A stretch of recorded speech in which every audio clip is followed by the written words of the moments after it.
Après la fabuleuse vidéo sur les Bankai interdits qui ont pu avoir leur dose de vues et de polémique au sein de la fanbase, on est parti aujourd'hui pour traiter des kidos pouvant être considérés comme d'interdits au vu des effets et des impacts dévastateurs que ces derniers procurent sur leur environnement ainsi que sur leur cible. Donc voilà, vous connaissez le tutti quanti. Si vous appréciez la vidéo, commentez, likez, mais surtout partagez pour le référencement. Le retour de Bleach, c'est pour bientôt, donc c'est maintenant si vous voulez monter dans le train. Petit topo des différents types de nécromancie avant de commencer. En premier point, il y a les kidos offensifs, plus communément appelés kidos de la destruction, Hado, puis viennent ensuite les kidos de soutien appelés Bakudo. Ces derniers sont numérotés de 1 à 99 en fonction de leur efficacité et dangerosité, vous vous en doutez. Et plus le chiffre de ces derniers est élevé, plus leur utilisation est complexe et exige de la dextérité. Aussi, ces pouvoirs nécromantiques requièrent une bravade d'invocation aussi appelée Aria. Il en existe 3 catégories. Le sans Aria, donc le sort est déclenché instantanément pour surprendre un adversaire,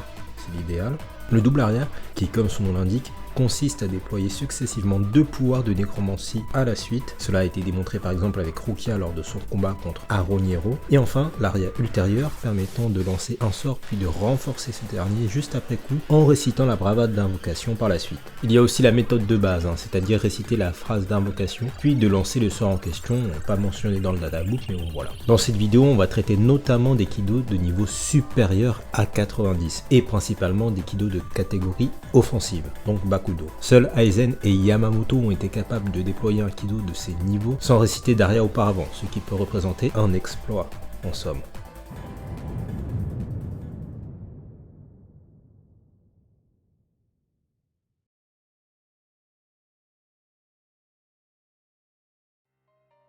Kido 90, Kuro Itsugi. Alors ici on commence lourd avec un kido étant l'un de mes favoris, le Kuro Itsugi, soit le cercueil noir en version française. Quelle magnifique symbiose de puissance combinée à de l'étreinte pure. C'est-à-dire qu'une fois pris dans la tourmente du cercueil de la mort, les chances de survie en sont quasiment nulles. Ce pouvoir a été libéré la première fois dans l'histoire contre Sajin Komamura lors de la conclusion de l'arc Soul Society, et au vu de l'état de ce dernier après coup, mieux vaut ne pas être la cible de ce rectangle mortifère si vous voulez mon avis. Là où ce sortilège est vraiment terrifiant et qu'il génère une sorte d'énergie gravitationnelle qui attire la cible à l'intérieur du cercueil, l'empêchant catégoriquement d'en réchapper. Ce qui signifie qu'une fois positionné à l'intérieur de cette cage infernale, concentre tes énergies défensives au maximum si tu veux réchapper à ce torrent démentiel d'énergie noire. Ce qui provoque même une fracture dans l'espace-temps, pour vous dire qu'il n'est pas à déployer à n'importe quelle sauce, si vous voulez mon avis. Komamura est un personnage plutôt robuste de base, mais si tu avais pris un personnage plus fragile comme un Toshiro ou une Soifon, ça aurait pu être terriblement plus dramatique pour eux dans la suite de l'intrigue, si ces capitaines-là avaient été inversés. D'autant quand l'on sait que Sosuke n'a déployé qu'un tiers de la puissance de cette technique,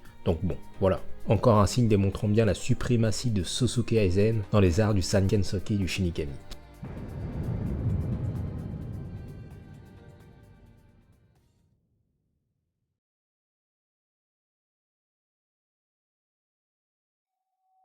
Kido 91, Senjukoten Taiho, soit le canon de vagues célestes brillantes des 1020. Alors ici on est sur une technique un peu plus pointilleuse dans l'exécution. Déjà de ce qu'on peut voir, cette dernière semble exiger le recours d'une arme de contact pour être déployée, là où le Kuro Itsugi lui ne nécessite uniquement le déploiement de l'index et du majeur afin d'être effectué. Ce qui doit a été généré contre Sosuke Aizen par le talentueux et brillant cerveau que constitue Kisuke Urahara, le mastermind de son manga. Après l'utilisation d'une double aria, histoire d'immobiliser le souverain de Wekomundo pour ensuite bien balancer la sauce, ce kido est tellement ravageur que le souffle généré par l'explosion voile jusqu'au ciel tout entier. On nous informe également dans Kenfir que ce kido-là, réutilisé par Kisuke contre Ora Michibane, aurait une puissance de destruction équivalente, voire supérieure à celle du Grand Reisero de Grimmjow. Donc ouais, heureusement que la nana en face avait de quoi amoindrir la force d'annihilation du sortilège, sinon cela aurait été compliqué pour elle. D'autant que Kisuke a libéré de nouveau ce kido dans la vraie Karakura, qui est assez faible en particules spirituelles qui plus est. De fait, et de par son rang, ce sortilège est plus ravageur que son homologue du cercueil noir. L'une des contraintes de ce dernier est qu'il faudrait tenir en respect la victime de ce pouvoir afin qu'il puisse se manger la sorcellerie dans la tête. Mais à part ça, en termes de potentiel de destruction, c'est bien supérieur au Kuro Itsugi. C'est un Aizen en évolution partielle qui a encaissé cette attaque qui plus est. Un capitaine lambda aurait pu souffrir de lourdes séquelles face au déploiement d'une telle quantité d'énergie noire.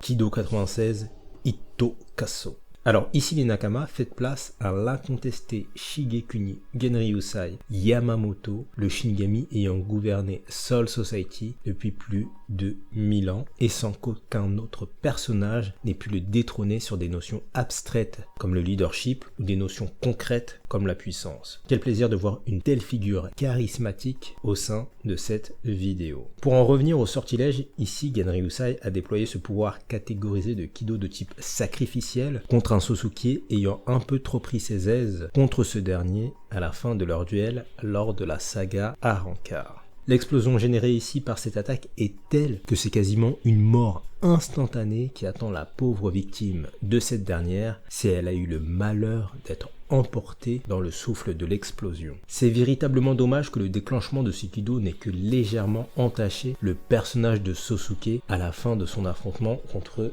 Genryusai. Cela fait passer ce pouvoir statué comme d'interdit, là c'est clairement le troisième databook qui le souligne, pour de la poudre de perlimpinpin. Kubo, je t'en veux pour cette scène qui a fait perdre un bras à mon papy Genryusai pour rien. Asashiro des romans Safui, le 8ème Kenpachi, utilisait également ce Kido pour générer d'importants dégâts à ses adversaires. Et à défaut d'utiliser son bras inutile pour l'incantation ou toute autre partie de son corps jugée comme obsolète, lui, il générait carrément ce sortilège avec des kigai articulés comme des pantins. Non, c'était un autre stade. Si vous voulez en apprendre plus sur le personnage d'Asashiro et les propriétés démentielles de son Zanpakuto Urozakuro, cliquez sur la fiche en haut à droite de la vidéo. Pour en revenir au Kido 96, j'aimerais vraiment revoir cette technique à l'avenir. Même le Kido 90 et 91 en vérité. Pourquoi pas voir un autre personnage utiliser le cercueil noir? C'est vrai quoi, il n'y a pas écrit Aizen à côté de ce Kido dans le recueil des techniques de nécromancie tout de même. Pas vrai Shigen? Tessai? Non?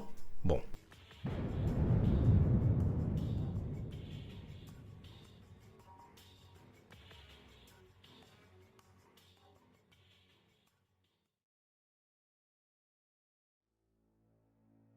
Kido Bakudo 99 Kin. Ah bah tiens, Tessai, quand on parle de mec musclé avec des tresses, mais on pense bien évidemment à Tessai Tsukabishi de la boutique de Kisuke Urahara bien sûr. Donc ici pour la première fois de cette vidéo, on passe du côté Bakudo de la force et on continue notre lancée avec cette fois-ci le sortilège de niveau 99 Kin signifiant immobilisation.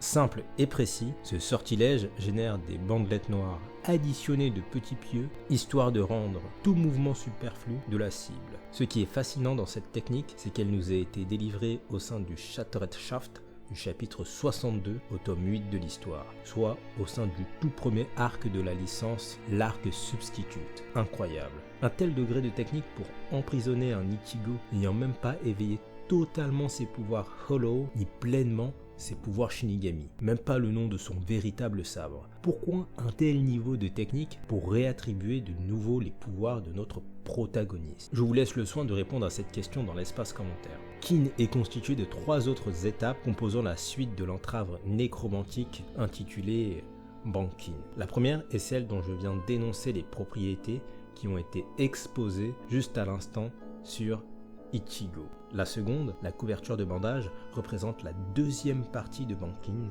soit l'immobilisation finale de la victime. Enveloppant la cible de bandage recouvrant de sa tête jusqu'au buste de la victime, puis vint le passage des 100 portes représentant une multitude de pics venant pénétrer la poitrine, ainsi que la tête ensevelie du patient, histoire de neutraliser tout signe de résistance superflu.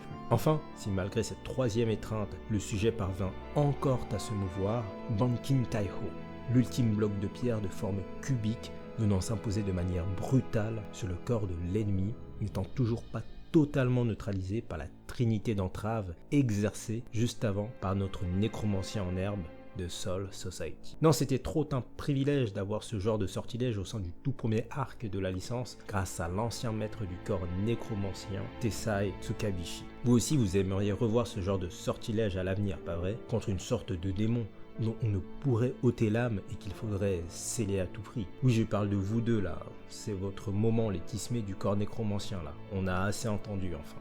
Je divague. Passons enfin au dernier sortilège de cette vidéo. Cette fois-ci, on pioche dans la partie finale de la guerre millénaire sanglante avec le dernier tome de la série. Donc si vous n'êtes pas à jour, merci d'aller au timecode indiqué si vous ne voulez pas être spoilé du prochain Kido n'ayant pas encore été révélé dans l'animé de Bleach. ようこそ私のソウルソサエティやれやれ波動の99五竜天烈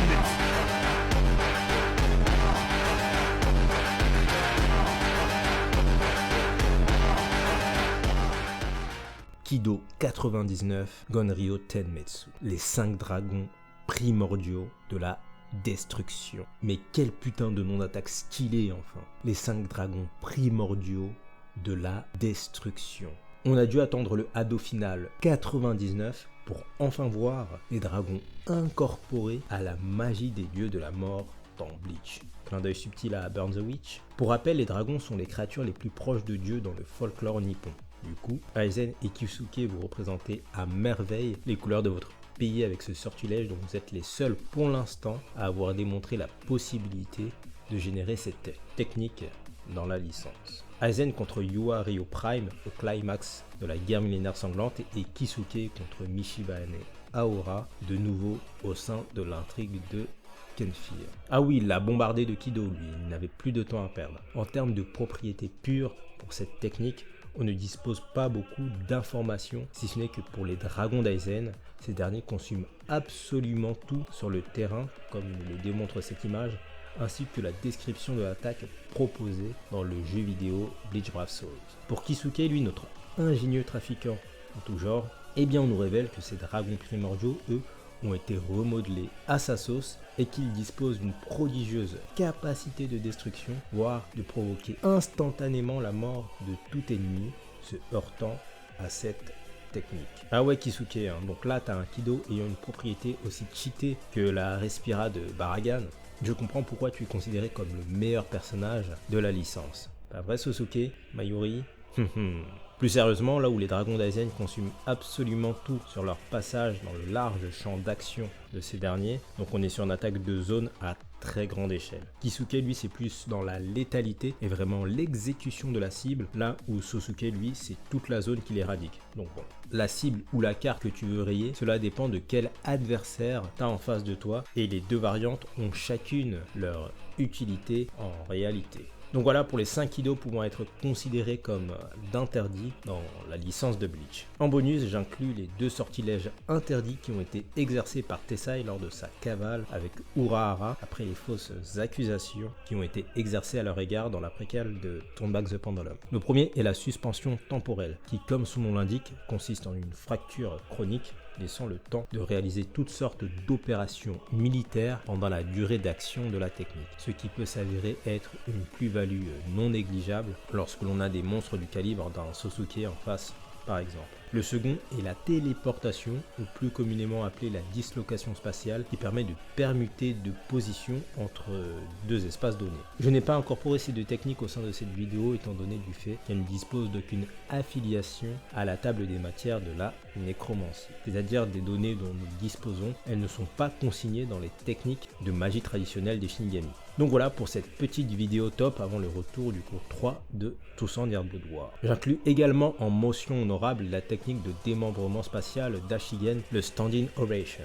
Ce pouvoir permet de sectionner une partie du corps de la cible et de la retirer du reste de son métabolisme. C'est effrayant comme propriété, attendez. Bon, il a utilisé ça contre des vieux guillantes qui marchaient à 2 à l'heure avec Karakura, mais en termes de propriété létale, c'est trop violent en réel. Hop, Ashi te fait ça dans l'abdomen, ou pire encore dans les parties intimes, et hop, plus de descendance spirituelle pour les Shinigami. Non, c'est trop hallucinant comme pouvoir. Dites-moi ce que vous en pensez. J'ajoute aussi le Hakko Okuri, soit envoi-boîte en français, qui, comme son nom l'indique, une nouvelle fois permet de transférer à la cible une boîte ou tout autre objet pouvant être pernicieux contre un ennemi. La main de Baragan, c'était littéralement le must-have que pouvait envoyer notre imposant magicien du corps des nécromanciens au vu des propriétés déjantées de la Respira.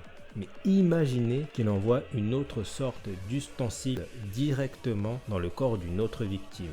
Et rien que le fait d'y penser, ça paraît sombre, pas vrai? Il y a même un monde où ce pouvoir peut être combiné à d'autres types de Kido ou autres, ce serait trop la folie en vrai. Et pour finir, toujours avec le meilleur personnage de la licence, Kisuke Urahara de nouveau, disposant d'une, si ce n'est de la technique la plus cheatée que j'ai été amené de voir au sein de la licence, le Fusatsu Kakei, soit le bûcher de la répression. Le nom est déjà mieux que envoi-boîte, pour commencer, et que serait une technique incroyable sans une appellation digne de ce nom. Et pour ceux qui auraient oublié la faculté ahurissante de ce pouvoir, il permet de bloquer les voies d'évacuation de la pression spirituelle afin de les emmagasiner dans la poignée du Shinigami et de faire suffoquer les voies de transmission d'énergie. Un peu comme nous a proposé Nanaja, si certains visualisent un peu sa fameuse scène. Donc plus tu as d'énergie spirituelle en gros, plus ce pouvoir est efficace et par extension, cette unique entrave permet à des personnages de l'ampleur de Kisuke d'affronter des mastodontes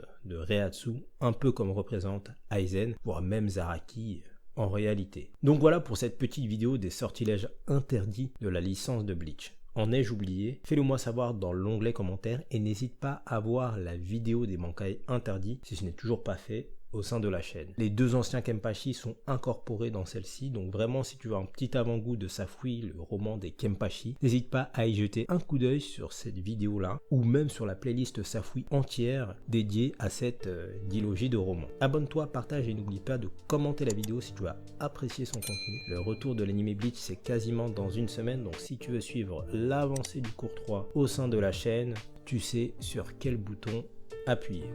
Prenez soin de vous. Prenez soin de vos proches et d'ici là je vous dis à bientôt pour de nouvelles aventures. Sur ce, Nake Suzumushi.